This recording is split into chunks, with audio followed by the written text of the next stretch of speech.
सृष्टि बचपन से ही दिखने में सुंदर नहीं थी, लेकिन अमीर बाप की बेटी सृष्टि पर उसकी माँ जान छिड़कती।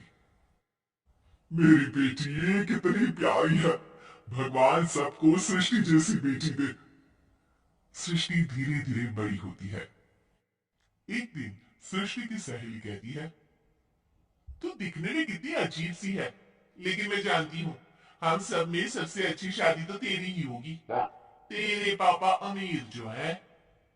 और बता नहीं सकते यार, दहेज तो हर कोई देता है। ये क्या ज्यादा ली जाएगी अपने पति के लिए? अरे बड़े शहर में कोठी है इसके पापा की। अरे पापा की है ना, कौन सी इसकी है? इसकी होती तब तो कोई भी लड़का इससे शादी कर लेता। अरे पापा की मतलब पापा की है तो मेरी ही है ना? किसने कहा? अब तेरी तो तब होगी ना जब तेरा भाई ना हो। वैसे भी शादी के बाद सारी प्रॉपर्टी भाई के नाम होती है। सृष्टि समझ जाती है कि उसे किसी भी हालत में माँ बाप की सारी प्रॉपर्टी को अपने नाम करना है, लेकिन कैसे? एक दिन सृष्टि का भाई शीनू कहता है, बहन क्या कर रही है? तुझसे एक बात करनी है। अरे हाँ हाँ करना, मैं तो तेरी बहन हूँ। बहन मेरी लाइफ में ना एक लड़की है, बहुत अच्छी है। मैं सोच रहा हूँ माँ और पापा से बात करूँ शादी के लिए। सृष्टि को समझ में आ जाता है कि भाई की शादी होते ही भाभी उसे एक दिन भी घर में बर्दाश्त नहीं करेगी। आ, क्या बात है भाई, बताना कौन है वो? यार वो बहुत अच्छी लड़की है, पढ़ी लिखी है, मेरे साथ जॉब भी करती है। बस एक प्रॉब्लम है। हाँ प्रॉब्लम? क्या प्रॉब्लम है भाई? यार वो शादीशुदा है, लेकिन उसके पति ने उसे सिर्फ इसलिए छोड़ दिया क्योंकि उसके माँ बाप दहेज नहीं दे पाए। सृष्टि ये सुनकर न जाने क्यों खुश हो जाती है। अरे भाई तो क्या हुआ, लड़की तुझे तो पसंद है ना? शीनू को लगता है कि बहन उसे समझ रही है। वो इस बात से अनजान होता है कि उसकी बहन की मंशा पूरा घर हड़पने की है। सृष्टि अपनी माँ से कहती है, मम्मी मुझे तो बहुत चिंता है। पता है शीनू क्या कर रहा है? अरे क्या कर रहा है? वो तो काम पर जाता है और वापस घर आता है। नहीं ना माँ, वो यही तो नहीं कर रहा, बाकी सब कर रहा है। आपको पता है उससे प्यार है, और वो भी एक शादीशुदा लड़की से। हैं? ये क्या हो गया? मैं सोसाइटी में क्या मुंह दिखाऊंगी? अरे तेरे पापा तो यही कहेंगे कि मैंने ही उसे बिगाड़ दिया है। माँ देखो, मेरी बात मानो, पापा पर भी विश्वास करने की जरूरत नहीं है। अब आप ही बताओ, पापा इतनी देर घर के बाहर रहते हैं क्यों, बोलो? अरे बेटा वो तो नौकरी करते हैं ना।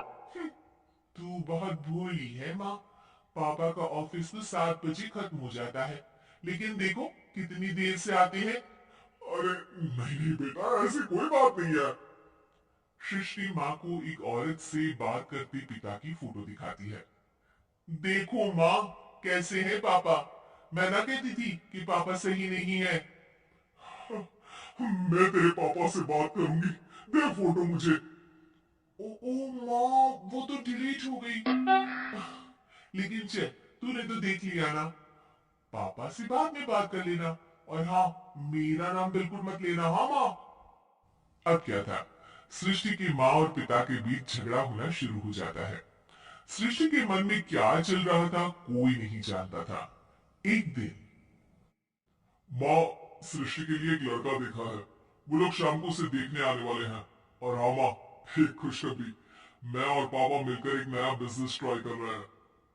शाम को लड़का आता है, सांवले रंग का। सृष्टि को तो बिल्कुल भी पसंद नहीं आता।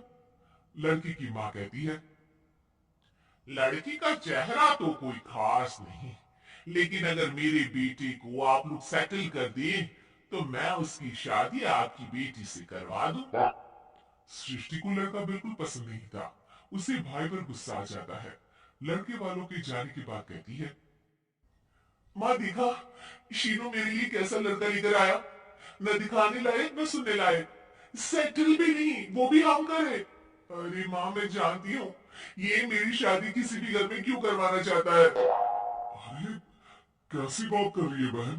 तूने तो देखा ना, लड़के को मैंने ही मना कर दिया तुझसे शादी के लिए। जिसने लड़का बताया था उसने उसकी बहुत तारीफ की थी। बात आई गई हो जाती है, लेकिन सृष्टि का मन शांत नहीं होता। क्या करूं, कुछ समझ में नहीं आ रहा। मेरी शादी हो गई तो ये लोग पूरी प्रॉपर्टी शीनों के नाम कर देंगे। मेरे हाथ तो कुछ लगेगा ही नहीं। तभी सृष्टि को आइडिया आता है। वो किसी वकील को फोन करती है।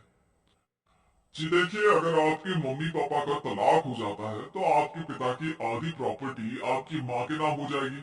फिर उसे वो किसी को भी दे सकती है। सृष्टि अब माँ को बेटे के खिलाफ करती है। माँ, शीनू पर नजर रखा करो। वो जिस लड़की के प्यार में है ना, वो शादीशुदा है। यहाँ आएगी, सारा पैसा, रुपया, जमीन, जायदाद सब हड़प लेगी। पापा का भी हाल तुमसे छुपा नहीं है। ऐसा ना हो कि मैं और आप एक दिन सड़क पर भीख मांगे। हे भगवान, मैं तो जीते जी मर जाऊंगी अगर ऐसा हो गया तो। ऐसा हो गया नहीं माँ, ऐसा ही होगा। अभी समय है, आगे का सोच लो। मैं तो कहती हूँ पापा से आधी प्रॉपर्टी लेकर अलग हो जाओ।